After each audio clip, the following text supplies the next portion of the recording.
People will talk.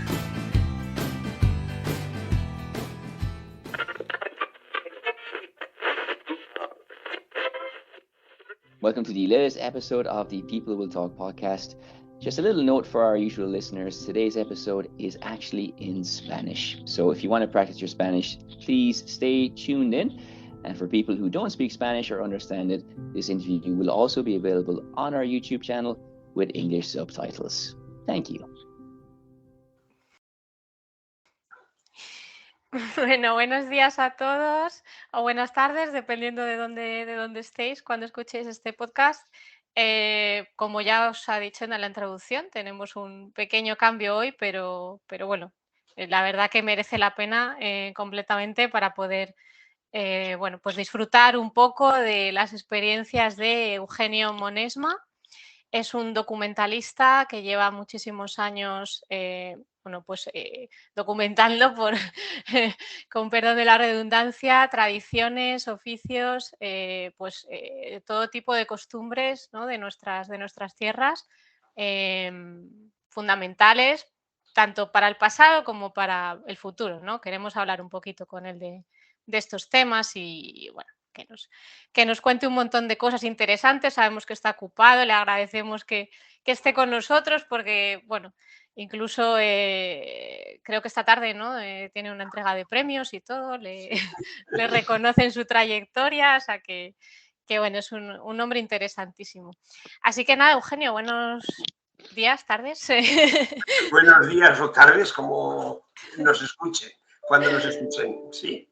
Encantados de saludarte.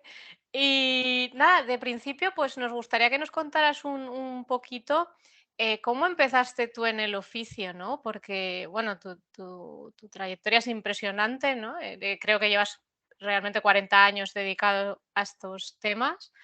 Y precisamente muchos de tus vídeos tratan de oficios, ¿no? ¿Y cómo te iniciaste tú en este oficio de los documentales? Sí, bueno, hay dos cosas. Una primera, mi vocación, que era en mi juventud, me interesaba mucho los pueblos que se estaban deshabitando en la zona prepirenaica, es decir, debajo de los Pirineos, al sur de los Pirineos. Entonces iba mucho a algunos de estos pueblos y generalmente con los amigos. Esa era, dijéramos, la parte emocional.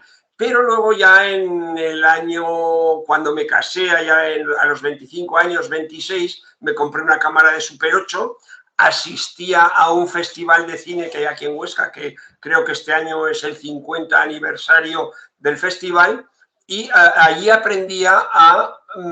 veía los cortos y aprendía a hacer cine que no fuera solamente el cine familiar. Con lo cual empecé a hacer algún pequeño documental, uno sobre todo interesante dentro de lo que era mi filosofía en aquel momento, era sobre los pueblos deshabitados. Luego sí que tenía mucho interés por lo que era el antibelicismo, el pacifismo, etc. Entonces, a partir de un cartel que había en este festival, pues vi que había un peón de ajedrez caído sobre el tablero y con sangre en la cabeza. Esa imagen me dio pie para crear mi primer guión de ficción-animación, que sería Jaque de Reyes. Jaque de Reyes era una alegoría de lo que ocurre en las guerras. Primero, ¿quiénes crean las guerras? Los reyes. Cómo se desarrollan las guerras, quiénes mueren en las guerras, los peones, y al final quiénes se benefician de las guerras, que son los reyes. Entonces, con esa alegoría, ese corto de animación, obtuve muchos premios y me dio la capacidad económica suficiente como para ir costeándome nuevos cortos en esa línea pacifista, antibelicista, o en otra línea que me empezaba a iniciar, que era la etnográfica. ¿Cómo parte la línea etnográfica? Pues parte a raíz de mi contacto con Ángel Gari, el Instituto Aragonés de Antropología, que mi vocación por el tema de la desaparición de los pueblos y el cine se unían para tratar de ir recuperando algunos oficios. Así empecé a recoger en el año 81 aproximadamente pues oficios como los herreros, los carboneros, los alpargateros, etcétera, oficios que prácticamente sobrevivían algunas personas o que ya habían desaparecido y de alguna manera era consciente de que iban a desaparecer. Dijéramos que ese fue el primer inicio, hasta que surgió la película Navateros, que fue clave y decisiva en mi opción vital posterior. Es decir, en el año 83, con un amigo y con el Instituto Aragonés de Antropología, pues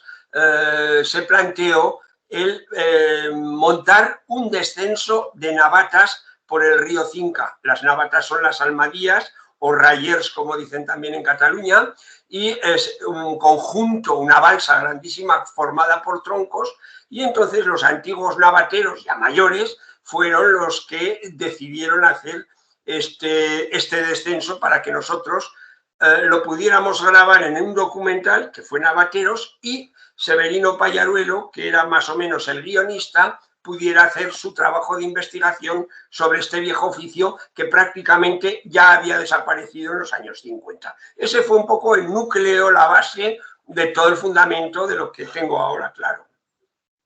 Bueno, muchísima información ahí y sobre todo que los oyentes se habrán dado cuenta de que Eugenio es el invitado perfecto para nuestro podcast porque todo de lo que solemos hablar, ¿no? Que es cultura, bueno, etnografía, por supuesto, tiene un peso importante para nosotros, pero bueno, también eso, los temas de tradición, de historia, pero también nos encanta el cine, en Dayo somos muy apasionados de los documentales. O sea que la verdad que estamos encantadísimos de tener tanto de qué hablar. Pero no sé si, para el que no lo sepa, uno de los hitos más importantes, más recientes de Eugenio es el canal de YouTube, ¿no? Has estado los últimos años subiendo todos tus documentales. Bueno, luego hablaremos un poquito del fondo. Pero el canal acaba de pasar 1 millón de suscriptores, ¿no? Que es, bueno, es increíble, ¿no? Unas cifras, así que te felicitamos por eso, porque son unas cifras increíbles. Pero al mismo tiempo nos llama la atención porque, positivamente, ¿no? Porque mucha gente dice, no, es que los documentales, que son aburridos, que sobre todo los temas etnográficos, ¿no? Muchas veces la gente, ay, pues es que no sé, es tedioso, es... Y sin embargo, la gente está interesadísima en todo lo que tú describes, ¿no? ¿Cuál crees que es el secreto un poco para contar estas historias y que a la gente le interesen? A ver, a la gente no le interesa lo que yo cuento, porque yo no cuento nada. Son los propios protagonistas los que cuentan sus historias. Es decir, ellos nos cuentan cómo se hace una carbonera, ellos nos cuentan cómo se convive con el ganado durante la trashumancia, durante 8 o 10 días de desplazar todo el ganado ovino de un punto a otro de la geografía. Ellos nos cuentan cómo se hace un carro, por ejemplo. Yo no cuento nada. Yo siempre me he considerado un mero testigo de lo que ellos sabían y lo que el público podía o querría ver. En eso he sido siempre muy moderado en el sentido de que los documentales han durado el tiempo que he considerado que tenían que durar. Había documentales que duraban 7 minutos y otros duraban 55. No me he atenido nunca a unas medidas estándar propias de las televisiones. Entonces, yo lo que he hecho siempre, cuando tenía que pasar programas en las televisiones, unía 2 o 3 de 7 minutos y teníamos una media hora estándar televisiva, ¿no? Pero nunca me he atenido a eso. Insisto, el secreto no está en lo que yo cuento ni en mi documental, sino que en lo que esos señores y señoras, perdón, están contando y nos están transmitiendo. Es una cultura que ha desaparecido.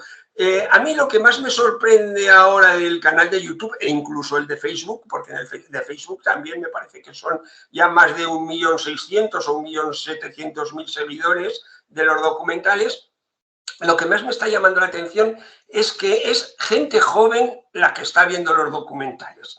En un principio, hace 2 años y pico, cuando empezamos con mis hijos a plantearnos la idea de pasar estos documentales por el canal de YouTube, yo prácticamente soy consciente de que desconocía todo este mundo.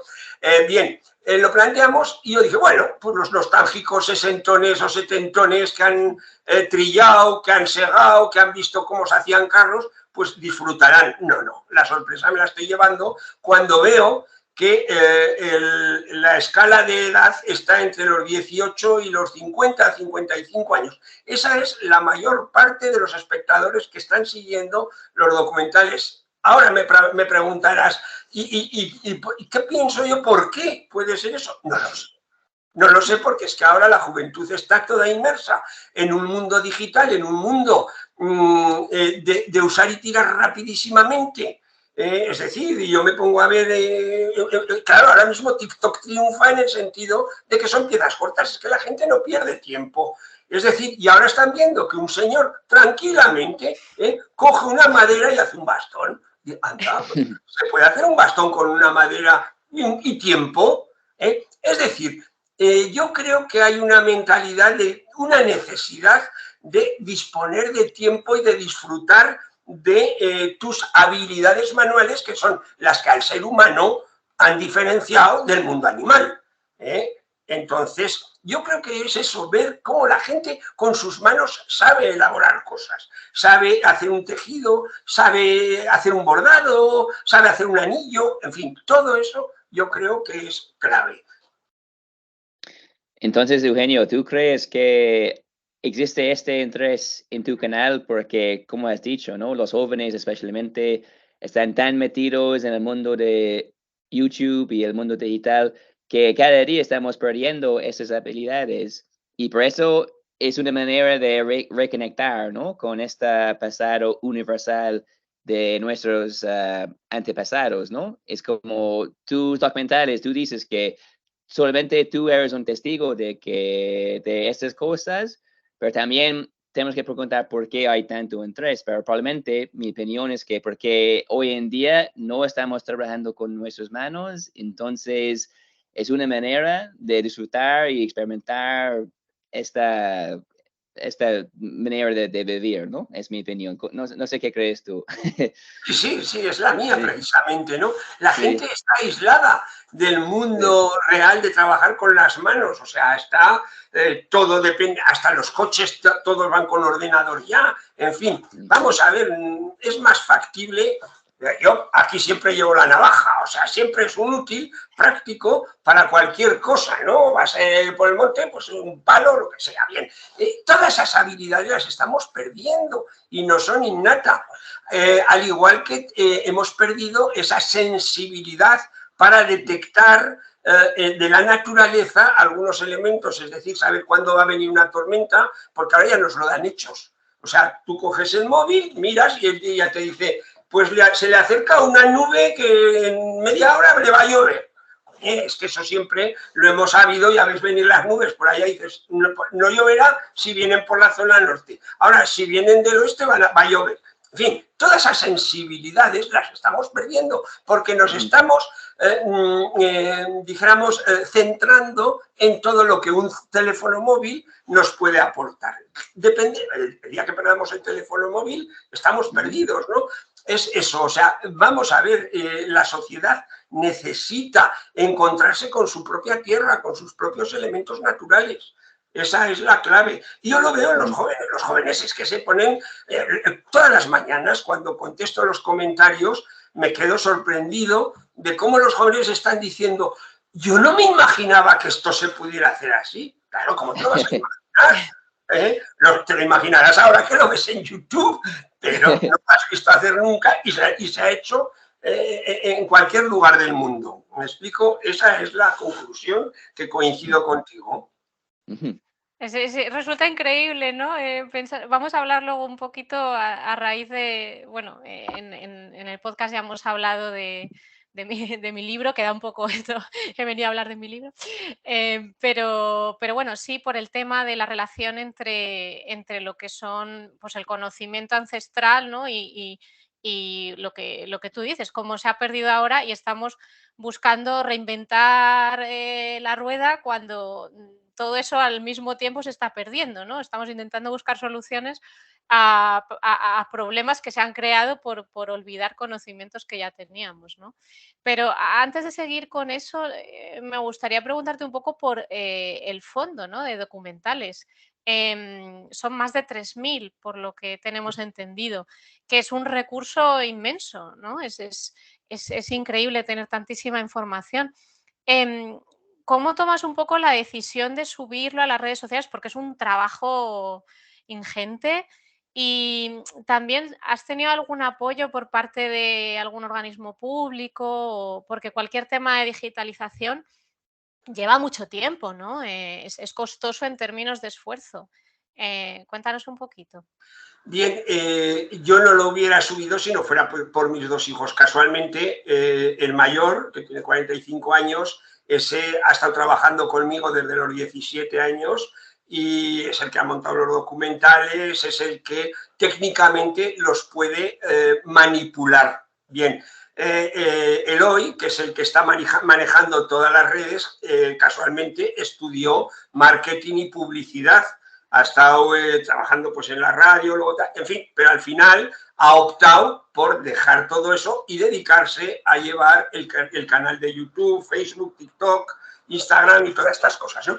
Bien, entonces él es el que lo maneja. Yo hubiera sido incapaz, totalmente, porque hay una serie de estrategias también que desconozco, ni me interesan tampoco, para poder posicionar, monetizar, etcétera, una serie de elementos que ya ellos lo manejan. Yo pongo el archivo. A mí lo que es la satisfacción emocional de pensar que la gente lo valora muy positivamente, que hemos hecho una labor muy importante al ponerlos en las redes. Esa es mi satisfacción personal. Y luego ellos dos son los que están manejando todo el archivo. Claro, son 3.200 documentales. En realidad vamos a subir unos 1.000 aproximadamente. Llevamos, creo que son 400 y algo. Subiremos 1.000, todos los que están relacionados con oficios. Luego hay bastantes documentales que son rituales, fiestas, tradiciones, etcétera, muchos de ellos. Lo que pasa es que esos quizás no tengan tanta visibilidad por parte del público mundial, que es, claro, lo que ocurre con los oficios. Entonces, esos quizás más adelante. Luego tenemos documentales de historia. Por ejemplo, tengo una serie que estuve 15 años trabajando en ella sobre las ilusiones perdidas. Se titula Sobre los maquis, la historia de los maquis en España desde el año 39, cuando Franco toma el poder, hasta el año 53, en que se acaban las guerrillas en España. Se habla de la Segunda Guerra Mundial, de Mauthausen, de la resistencia en Francia contra los nazis, etcétera. Son 100 entrevistados, que es una serie de 12 capítulos. Hice también varios sobre guerra civil, he hecho también documentales de biografías, dances, leyendas, etcétera. Pero quizás esos ya no encajan tanto en este canal de YouTube, no lo sé. Quizás a lo mejor cuando hayamos puesto ya los 1.000 documentales aproximadamente de oficios, pues igual empezamos con estos, ¿no? Ahora estoy centrado precisamente, llevo ya 23 años que tengo un programa en Canal Cocina, llevo 23 años con un programa que se llama Los Fogones Tradicionales, es el programa más longevo que hay sobre gastronomía en las televisiones españolas. De hecho, además, el otro día, el domingo, en Suecia, le dieron el premio al mejor libro en los Awards, no sé qué, unos premios, le dieron el premio al mejor libro del mundo en una categoría, no sé cuál, bueno, no entiendo mucho. Bien, esa es más o menos en la línea en que estoy trabajando. Ahora recuperar, porque también nuestros fogones tradicionales formaban parte de esa cultura popular que estaba desapareciendo. Hoy, afortunadamente, hay restaurantes que recurren a esas recetas tradicionales para ponerlas en su carta más con algo de modificación. Pero, en fin, ese es otro de los objetivos que he perseguido a lo largo de mi trayectoria de recoger en vídeo las tradiciones, sí. Entonces, Eugenio, hemos hablado, has dicho, bueno, tus hijos, ¿no? Que tienen conocimiento sobre el marketing y seguro que disfrutan utilizar su conocimiento para hacer llegar tus proyectos a un público más grande. Hemos hablado de los jóvenes que también disfrutan de aprender cosas nuevas del pasado. Y quiero hacerte una pregunta sobre tu carrera en general. ¿Qué te motiva? ¿Qué te hace feliz? ¿Es como esta variedad de cosas que cada proyecto es tan diferente? ¿O también es una parte de promocionar y dar atención a algo que es importante, pero es como algo poco conocido? ¿Qué te mueve cada día o qué te mueve en tu carrera en general para inspirarte y a seguir? Lo que me mueve mucho, insisto, que lo he dicho antes, es la parte emotiva, en el sentido de ver que algo que hace 5 años, 5 o 6 años, con mis hijos nos planteábamos, ¿y qué haremos con todo este archivo? ¿Qué vamos a hacer con todo este archivo? Y ver que ahora ha tenido, bueno, porque, no sé, yo ahora tengo 70 años, pero el archivo prácticamente se hubiera quedado pues aquí en las estanterías, definitivamente sin ninguna solución, porque también hay que tener en cuenta otra cosa, es el formato, que muchos de los documentales son del año 90, de los años 90, formato 4/3, no 16:9, calidad de imagen, por supuesto, no como la que ahora nos dan el 4 o el 8K, etcétera, ¿no? Entonces teníamos esa duda.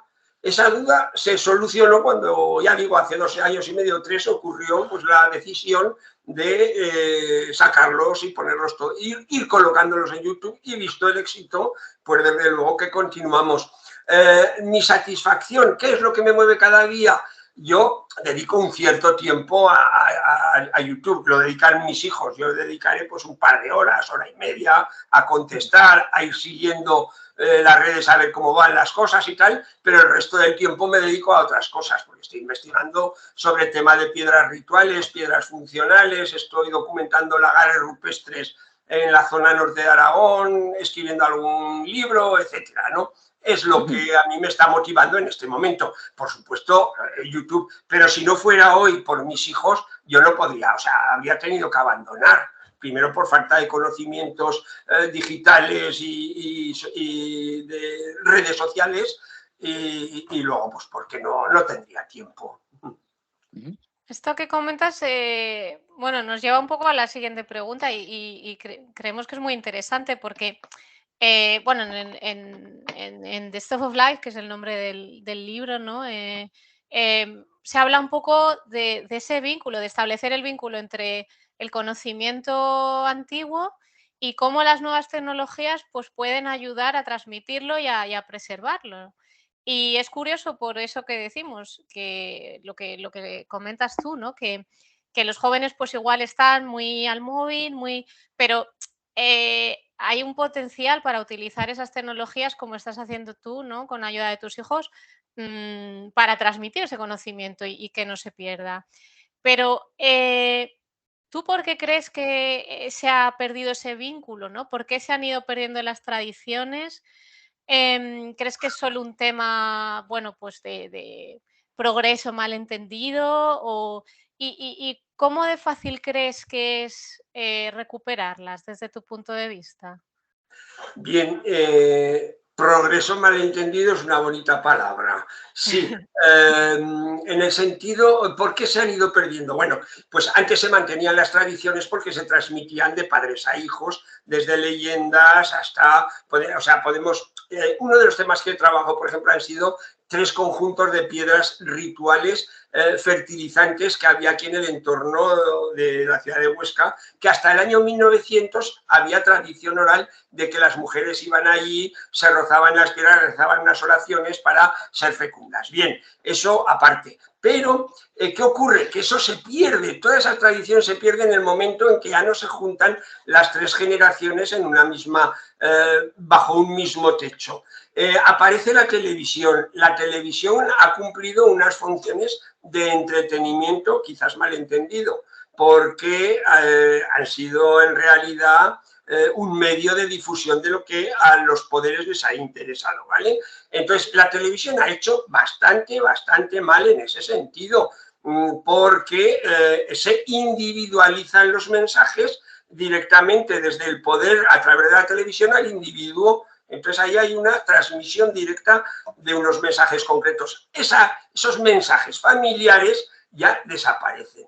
Y esa convivencia de 3 generaciones, abuelos, padres e hijos, también desaparece. Ahí había un nexo de transmisión, es decir, hasta hace 80 años, por ejemplo, dijéramos hasta la Guerra Civil, por ejemplo, la cultura popular y rural era igual que hace 500 años, igual casi que en la Edad Media. Aperos, la forma de trabajar, todo eso. Pero a partir de ahí todo eso desaparece y a la vez está desapareciendo también toda esa tradición oral. Bueno, esa es, dijéramos, la parte que se ha perdido, pero ahora estaríamos en la parte de cómo recuperarla, cómo aplicar las nuevas tecnologías a unas tradiciones que están desapareciendo. La televisión, lógicamente, es un claro ejemplo de comunicación y de dar a conocer todos estos valores del medio rural. No es así, vemos que no es así. La televisión lo que busca es entretener y cuantas más tonterías se digan, más beneficios publicitarios obtenemos, con lo cual vamos a vender lo que nos da beneficios económicos. Entonces, no es el objetivo, pero las redes sociales sí. Las redes sociales tienen una ventaja y es la que yo estoy descubriendo en estos 2 últimos años con mis documentales. La gente es selectiva. Yo quiero ver oficios. Bueno, hoy mismo, cuando he contestado los comentarios, era muy curioso porque acabo de descubrir su canal y me he suscrito y voy a ver todos sus documentales. Es decir, gente joven. Quiero decir que ahora el YouTube es selectivo. Tú puedes coger lo que quieras y ver lo que te dé la gana. Quieres oír música clásica, quieres oír la música más moderna que haya, puedes elegirlo. Y esa es la ventaja. Ahora, estamos en lo mismo. Es el propio individuo el que tiene que saber seleccionar. Yo de momento he puesto al servicio de la gente un tipo de documentales, que no, por supuesto, a todos no les va a interesar, porque también tengo mis críticas, sobre todo de los animalistas. Y sí, hoy, ¿por qué la tía Serena carga el burro con tantos fajos de leña? ¡Pobre burro! Señora, que Jesucristo cuando entró en Jerusalén el día de Domingo de Ramos pesaba más de 70 kilos, iba en una burrica pequeña, ¿entiendes? O sea que, vamos a ver, no, pero vamos a eso, que la gente es selectiva y puede escoger el canal o el mensaje que quiere. No, es muy interesante lo que comentas, pero me llama la atención también, sobre todo, que has mencionado el tema de las piedras, ¿no? Asociadas a la fertilidad. Y me he acordado justo de repente, estaba haciendo trabajo de campo en Egipto, ¿no? Cuando estaba documentando las casas de adobe, ahí en los pueblos, y justo había una piedra a la que iban las mujeres. Que tenía estas propiedades, ¿no? Pues para quedarse embarazada, Y es que, de verdad, diría que me sorprende, pero más bien es que me maravilla, ¿no? No me sorprende porque ya lo he visto tantas veces, viendo, por ejemplo, tu canal, la fabricación de jaulas de fibras vegetales, iguales que en Egipto, ¿no? La fabricación del adobe, es que bueno, es increíble, ¿no? Yo me emociono porque son cosas que dices, es que es la misma idea, la misma idea. Y entonces, esto es un poco un punto que a mí me parece importante, ¿no? La universalidad de las tradiciones, que al fin y al cabo, bueno, somos muy distintos, ¿no? La climatología, bueno, las condiciones sociales, el entorno, todo tiene un papel importante, ¿no? De adaptación. Pero al fin y al cabo, no sé si estás de acuerdo en esto, pero yo creo que es un punto importante para darle valor, ¿no? A los materiales naturales, al conocimiento bueno, ancestral, ¿no? Como esta universalidad de lo que es el modo natural y tradicional de hacer las cosas, ¿no? Bueno, en primer lugar ha habido, hay que tener en cuenta, has comentado los adobes, has comentado las cañas, todos esos trabajos, la multiculturalidad ha sido muy importante, no es ahora, cuando están viviendo, sino las diferentes culturas que han pasado por la península ibérica. Desde el Próximo Oriente, que nos ha llegado muchísima cultura material y muchísimas tradiciones. De hecho, pues desde la del Próximo Oriente, los griegos, los romanos, hasta nuestros días, luego la árabe que intervino también, la cristiana, etc. Entonces, hay ahí una confluencia de conocimientos.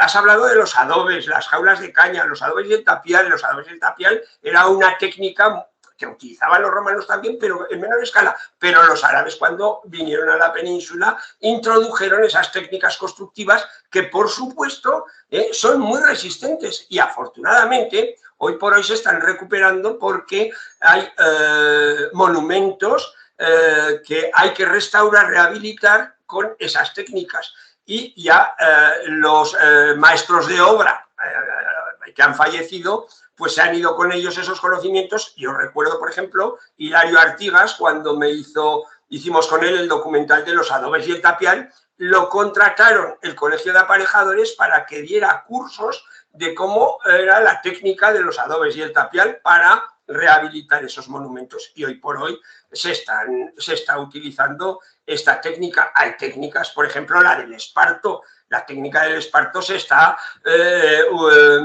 recuperando todo lo que son las artesanías del esparto. Muchos oficios. Ahora mismo, por ejemplo, te voy a decir un caso. Casualmente, hoy es día 2, pues el día 1 les dieron un premio a Javier Goicoa y Jesús Mari de Ochagavía, porque estos habían hecho, con ellos había grabado yo el documental de los tejados de tablilla. Hicieron la restauración del tejado de tablillas de la ermita de Nuestra Señora de las Nieves en Ochagavía y tuvieron que hacer más de 7.000 tablillas. Bueno, pues les han dado un premio de construcción, el Bauhaus creo que se llama, sobre construcción, se lo daban creo que ayer en Toledo, por haber recuperado esa técnica constructiva. Y he visto que entre los premiados pues también estaban los campaneros de Cantabria, con la tradición de fundir campanas, y los de los hornos de cal de allí de Andalucía. Es decir, que son técnicas que se están recuperando. Hay una confluencia de culturas y esa confluencia de culturas a lo largo de los siglos es lo que unifica el que veamos que los oficios son prácticamente idénticos en un punto que en otro, y sobre todo la parte norte de Marruecos con la parte nuestra de los curtidos de las pieles, los tintes, etcétera, hay una coincidencia total. Y también, Eugenio, a través de esta entrevista damos cuenta que hay muchas maneras de contar historias, ¿no? Hay el canal de YouTube, hay este podcast, hay el libro de María, por ejemplo, y ella también habla un poco en su libro sobre la tradición oral, de contar cosas de una generación a otra. Entonces, quiero preguntarte si hoy en día sigue tener relevancia en el mundo actual, y si tiene esta relevancia hoy en día, ¿cómo podemos subrayar la importancia de preservar esta manera también de contar información? La tradición oral es básica, es muy importante. O sea, tú puedes documentarte a través de archivos históricos. Sí. Yo voy al archivo histórico 2 días a la semana a recopilar información escrita de siglos pasados. Bien, pero la tradición oral es básica. Hoy todavía estamos a tiempo de recuperar una tradición oral de nuestros mayores que forma parte de nuestra cultura, pero ya estamos en riesgo de desaparición, o sea, esto desaparece, tenemos que tenerlo muy claro. Te digo, por ejemplo, un ejemplo lo tenemos en el tema cuando la gente me llama a lo mejor, oye, es que quiero hacer una película sobre la guerra civil, entrevistar, digo, perdona, los de la guerra civil han muerto todos. Los que estuvieron en Mauthausen han muerto todos, los guerrilleros han muerto todos. ¿Qué quieres? ¿Que te cuenten los nietos la aventurica del abuelo? No, eso no sirve, no es tradición oral. Entonces, la tradición oral, toda esa gente se nos va. Si no estamos, todavía estamos a tiempo. Sentarte con una persona en el quicio de una puerta, una persona mayor, y ponerte a hablar de cómo era la vida antes, de cómo vivían, de cuando sacaban a beber a las mulas por la noche, que las tenían que sacar también a beber, etc. Todo eso es tradición oral y eso es lo que la gente joven tendría. Hay gente joven que lo está haciendo, cuidado, que se tendría que sentar con ellos a recuperar todo eso. Entre lo que les cuenten los mayores, más la información que los que tenemos información estamos poniendo a disposición, etcétera, con eso pueden conseguir, de hecho consiguen así, pueden ver los escritores. Acabo de leer ahora un libro precioso, 21 noches, de mi amigo Severino Pallaruelo, en el que cuenta historias de lo que a él le han contado, pero convertidas en literatura. Quiero decir que estamos en ese momento que podemos aprender de la gente mayor de nuestros pueblos. Invito a la gente a que se siente en el quicio de la puerta de un pueblo por la tarde tranquilamente ahí a la sombra y se ponga a charlar con los abuelos, que aprenderá mucho. Hombre, por descontado, pero sí, parece que bueno, recordarlo no está de más, ¿no? Y a ver si realmente la gente toma, bueno, pues conciencia de la importancia y sobre todo de la urgencia, ¿no? Que es un poco a mí también lo que me agobia, porque sé que las casas de adobe que yo documenté igual hace 10, 12 años, ya no están ahí. Y esas personas, pues como tú decías, ¿no?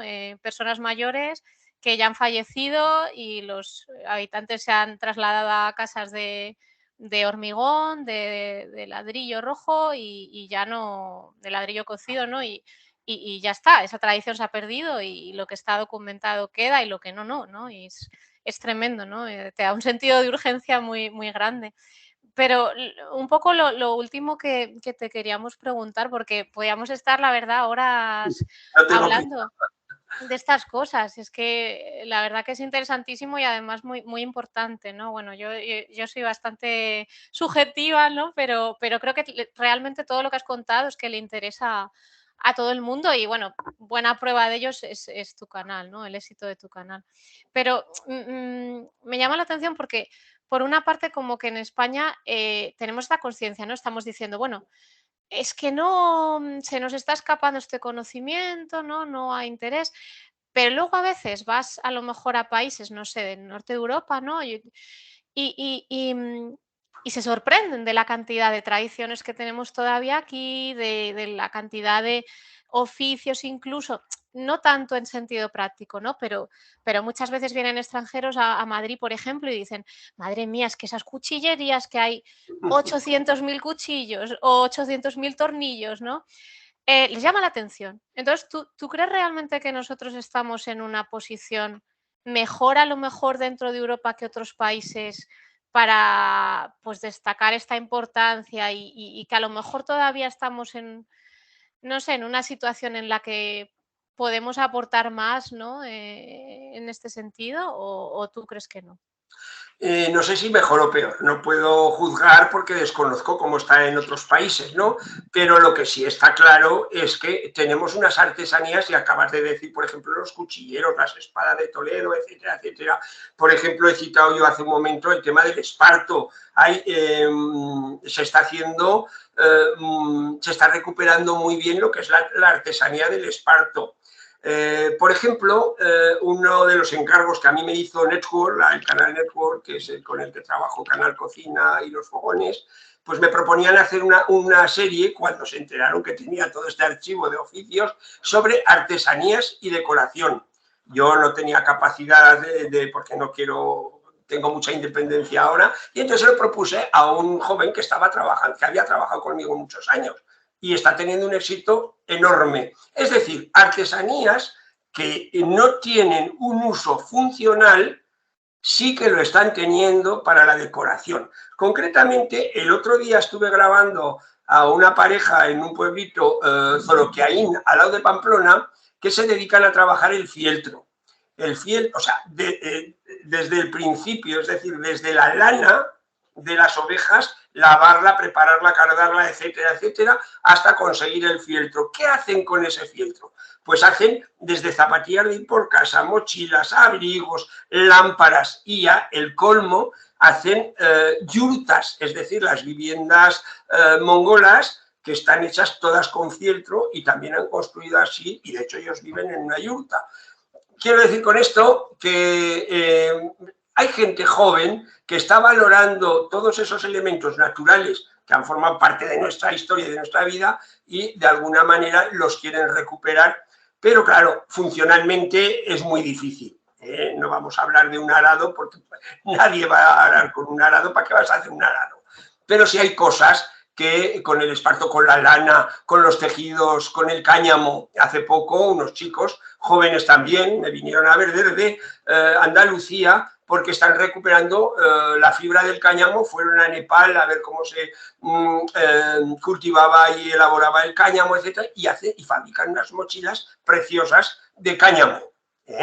Es decir, todo esto puede tener un uso, pero decorativo, quizás de vestir, en fin, cosas así. Pero funcional nos tenemos que olvidar ya que es muy difícil que tenga un uso funcional. Luego, por supuesto, en orfebrería y otros útiles sí que sigue habiendo unos artesanos bastante, aparte, creativos y diseñadores.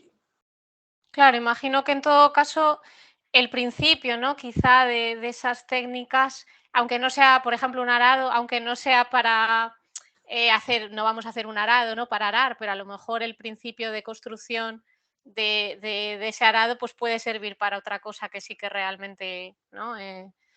Bueno, pues con las nuevas tecnologías, etcétera, pueda ser, pues como no sé, se me ocurre ahora la rueda hidráulica, ¿no? Del Antiguo Egipto, todo ese tipo de tecnologías que luego se han desarrollado, ¿no? Sí, es otro mundo, las tecnologías y sobre todo las hidráulicas y demás. Sí. Sí. Es que hay muchísimo, ¿no? Habría muchísimo de lo que hablar, ya vamos a tener que poner parte 2, 3, 4, pero bueno, de momento ya no queremos quitarte más tiempo, pero la verdad que ha sido un placer enorme.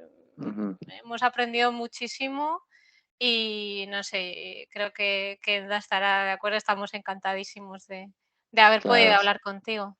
Pues muy bien, yo me pongo a vuestra disposición para cuando quieras. Muy bien. Pues muchísimas gracias, Eugenio. Gracias. Gracias. Gracias.